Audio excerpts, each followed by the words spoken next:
Alexandre Carneiro de Souza, sociólogo e professor universitário. Breves observações sobre a divisão dos poderes em Montesquieu. A discussão que Montesquieu propõe sobre a divisão dos poderes na obra do Espírito das Leis não é uma discussão inédita, porque ela já subsistia séculos antes de Cristo. No entanto, o tema recebe do autor uma abordagem extremamente avançada, e o autor vai propor uma discussão baseada naquilo que eu chamo de fundamentos e premissas. Bom, o fundamento da discussão baseia-se no fato de que o Montesquieu é um oposicionista declarado a todo e qualquer exercício centralizado do poder. Em qualquer que seja a circunstância, no campo das instituições sociais, onde o poder é exercido de forma centralizada, isso não ocorre sem empobrecimento das pessoas e sem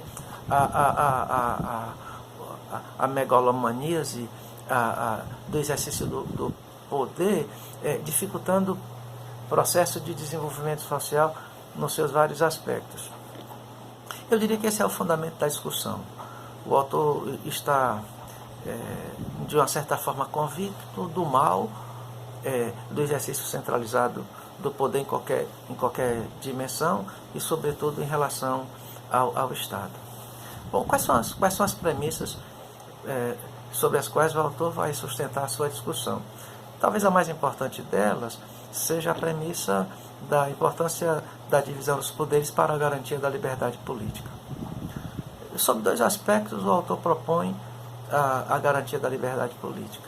O primeiro aspecto é a garantia de que todos estão debaixo da mesma lei, portanto, desfrutando igualmente os direitos e igualmente sendo submetidos a deveres.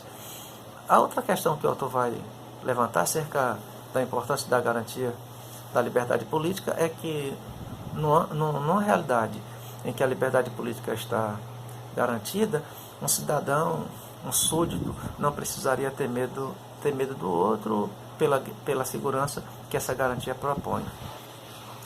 Muito bem. Outras premissas são importantes, como, por exemplo, a visão que o autor tem da grande concentração do poder do Estado e, consequentemente, a grande concentração do poder que cada área do poder do Estado possui. Há um termo usado na obra do Espírito das Leis que dá uma ideia do que o autor está propondo, do que ele avalia. Ele vai usar a expressão poder avassalador, relacionada ao poder que cada setor do Estado tem.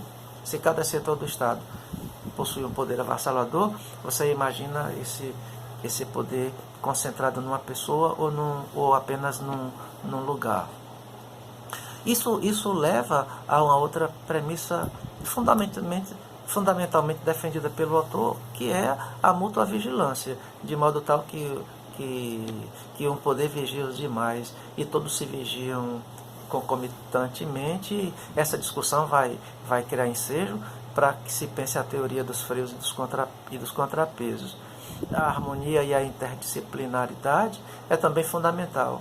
O desempenho de um colabora para o bom desempenho dos demais. O mau desempenho de um afeta significativamente o desempenho dos demais. A análise do quadro do poder do Estado não difere muito daquilo que já vinha sendo analisado antes do Montesquieu e daquilo que se conhece na contemporaneidade, com pouquíssimas mudanças. O Montesquieu entende que o desenho do poder do Estado está tripartido.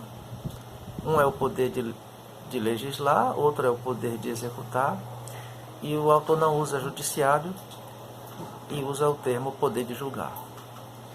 Portanto, o poder do Estado estaria tripartido.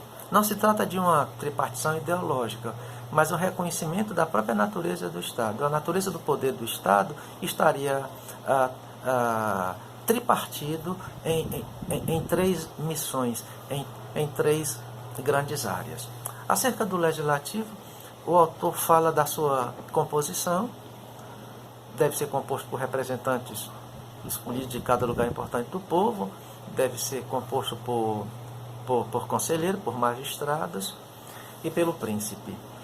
A tarefa desse poder é muito bem definida como sendo a função de elaborar leis, de modificar leis e abrogar leis. A Câmara Alta e a Câmara Baixa é uma tese significativa que garante a purgação do processo de elaboração das leis, de tal forma que a lei produzida e avaliada por uma casa se submete a uma segunda análise na tentativa de purgar qualquer resíduo que tenha escapado à primeira análise. A Câmara Baixa e a Câmara Alta, portanto, tem uma similaridade com o que nós hoje conhecemos como Senado e Câmara Federal. A ideia é das duas peneiras de um processo aprimorado de purgação. Quanto à ocupação da Câmara Baixa, o autor vai propor que ela seja ocupada por representantes dos lugares importantes do povo. Isso significa que o lugar deve ser o mais representativo possível. Quando ele avalia a composição da Câmara Alta, ele dirá que ela deve ser ocupada por nobres. Duas interpretações poderiam ser feitas disso. Eu acho que a gente deve considerar as duas. A primeira é um elitismo, ele não abre espaço para a composição de um súdito sem formação universitária ou acadêmica, sem domínio de ciência, mas ao mesmo tempo portador de um conhecimento autodidático. Existem pessoas com esse tipo de habilidade, mas o Montesquieu não abre espaço para esse tipo de sessão. Ele entende que a ocupação da Câmara Alta deve ser feita por nobres. Eu penso que o autor leva em consideração que o lugar que é detentor de uma matéria-prima com esse tipo de qualidade, conhecimento científico, conhecimento tributário, conhecimento fiscal, conhecimento de diplomacia e outras séries de ordens que requerem um apuradíssimo e notório saber, isso de alguma medida se encontrava na aristocracia. O ensino universitário de alto custo, apenas os filhos dos nobres tinham esse privilégio, e, portanto, era a classe que agregava esse tipo de material, esse nível de qualificação de pessoas. Isso, portanto, faz com que o autor entenda que a composição da Câmara Alta deveria ser feita por nobres. O poder executivo, o Montesquieu resume o poder executivo como nunca se encontrou em nenhuma outra obra, porque ele vai dizer que a missão por excelência do poder executivo e o que caracteriza esse poder é a segurança total, é a segurança nacional, não a segurança como nós convencionamos e entendemos nos dias atuais como um dos setores do poder executivo. A concepção de segurança do Montesquieu é uma concepção e envolve segurança em todos os sentidos: segurança política, segurança econômica, segurança religiosa, segurança familiar, segurança comercial, segurança de mercado, segurança em todos os aspectos. O papel do executivo, portanto, é prover à nação de ampla e total segurança. O poder de julgar tem a responsabilidade de punir crimes e julgar muitas querelas entre o povo. Analisando essa tripartição, o autor avança no estudo da composição desses lugares, como eles devem ser compostos. Portanto, a ocupação do legislativo é plural, a ocupação do poder de julgar também é plural, e a ocupação do poder executivo é singular. A pluralidade da ocupação legislativa se dá pela necessária representatividade, e nesse sentido, pluralidade está, em grande medida, associada ao conceito de representatividade. A maior representatividade possível deve ser alcançada. A ocupação plural do poder de julgar se explica segundo as próprias palavras do autor. Ou seja, os crimes frequentes e as incontáveis controvérsias entre os membros da sociedade requer que se tenha uma pluralidade de juízes. No entanto, o comando do poder do Estado deve ser unilinguista. Deve ser um só comando, para que não haja contradição, para que não haja polifonia, para que as vozes não confundam a linha de comando, portanto, o comando cabe a um só. Nesse sentido, nós temos uma composição singular no Executivo e temos uma composição plural no Legislativo e no poder de julgar. Agora, chama bastante atenção quando o autor discute a duração de mandatos. Portanto, o mandato é até o fim da missão, é até o fim do desempenho do lugar. Isso considerando a vitalicidade da monarquia, mas considerando em outros aspectos o fim de um mandato previamente estipulado. Essa é a consideração sobre o Executivo. No entanto, quanto ao Legislativo e ao poder de julgar, o autor vai dizer que a duração do mandato está restrita ao tempo da reunião. A reunião encerrou-se, não há mais mandato. Isso me parece ser inteiramente interessante, se pensar talvez aplicando ao contexto atual, porque a gente não poderia hoje, com a complexidade da vida moderna, ter legisladores e juízes que atuem intermitentemente. Nós precisamos ter um corpo pronto a agir em qualquer momento e a qualquer hora. E com a complexidade da vida contemporânea, essa ação é contínua. Mas no período de Montesquieu, há uma possibilidade de se pensar que o mandato só é exercido enquanto a reunião dura. Portanto, de volta para casa, no aeroporto, considerando uma linguagem mais atual, no aeroporto, no shopping center, no restaurante, transitando na rua, você não tem ali um poder na pessoa de um representante. Você tem um súdito comum, você teria um cidadão comum. Isso me parece ser importante ser pensado, sobretudo quando a gente entende que a imunidade hoje deve ser uma garantia daquele que ocupa função no Estado, mas ao mesmo tempo deve-se evitar muitos abusos nessa área. Talvez uma análise mais profunda dessa inspiração que o Montesquieu propõe nos levasse, evidentemente, a repensar algumas alternativas para problemas que estão sendo recorrentes na política contemporânea no que diz respeito à agressão, ao abuso e ao mau uso da chamada imunidade. Portanto, quanto à duração, a gente vai encontrar esse aspecto que me parece muito particular do momento histórico do autor, mas que ao mesmo tempo joga certas luzes para que nós pensemos determinadas distorções que ocorrem no campo do desenvolvimento, no percurso do desenvolvimento dos mandatos, sobretudo no que diz respeito à imunidade parlamentar, que me parece ser uma matéria de ampla preocupação, sobretudo pelos caminhos que o uso dessa imunidade acaba tomando nos dias contemporâneos. Eu diria que 3 discussões são ainda importantes, elaboradas pelo autor na análise da divisão dos poderes.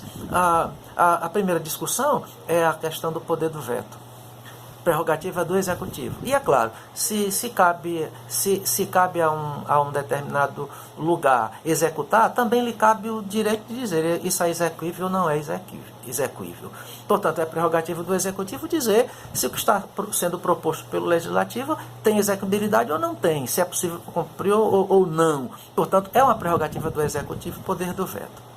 E é uma prerrogativa do Legislativo a faculdade de examinar, uma vez que a lei foi submetida às 2 câmaras, uma vez que ela foi aprovada, sendo sancionada, pesa sobre o Executivo o dever de cumpri-la. Não cumprindo, se omitindo do seu cumprimento ou abusando do seu cumprimento, a faculdade de examinar é uma prerrogativa do Legislativo que pode pedir a cassação, que pode pedir o impeachment, que pode pedir a descontinuidade, a deposição daquele que, ocupando o lugar da execução, não faz a contento ou não faz conforme as leis. Portanto, o autor vai tratar do poder do veto e da faculdade de examinar e, por fim, discute um assunto extremamente fundamental, uma vez que a natureza dos poderes são distintas, porque cada conteúdo do poder e a missão de cada um distingue-se dos demais, isso poderia provocar uma certa dispersão e, portanto, provocar uma espécie de implosão no interior da gestão do poder do Estado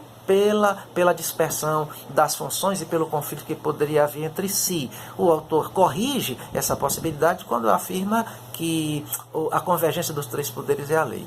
Portanto, nenhum deles pode se colocar quem e nem muito menos além da lei, e a convergência da ação, a harmonia da ação dos poderes é aquilo que a lei propõe. Isso nos leva a perceber que em Montesquieu a harmonia dos poderes não é produzida de forma barata. Não é harmonia para que não haja a diversidade, não é harmonia para que um poder não se interponha a outro. A harmonia ela é inspirada exclusivamente naquilo que a lei lei diz. Muitas vezes a gente assiste a empenhos de uma área ou de outra do poder do Estado de propor uma harmonia simplesmente para que se apazigue conflitos. Eu acho que às vezes a saúde do poder do Estado e o empenho exitoso do poder do Estado depende em alguma medida e em certas circunstâncias que um poder se opõe aos demais ou que dois poderes se opõem a um. Portanto, a gente deve descartar a possibilidade desse tipo de harmonia barata, desse tipo de harmonia mal feita, porque em algum momento o Estado se beneficia quando os poderes não concordam como forma de salvação da lei. Me parece que são questões fundamentais que o autor levanta na discussão e que se sugere que a leitura da divisão dos poderes seja feita nos dias atuais pela grandeza da obra, pela lucidez que a obra tem e pelo aporte que a leitura dessa obra pode nos dar a entender o desenho, o mapa das funções que o Estado contemporâneo exerce no papel e na ação dos três, na divisão dos poderes do Estado.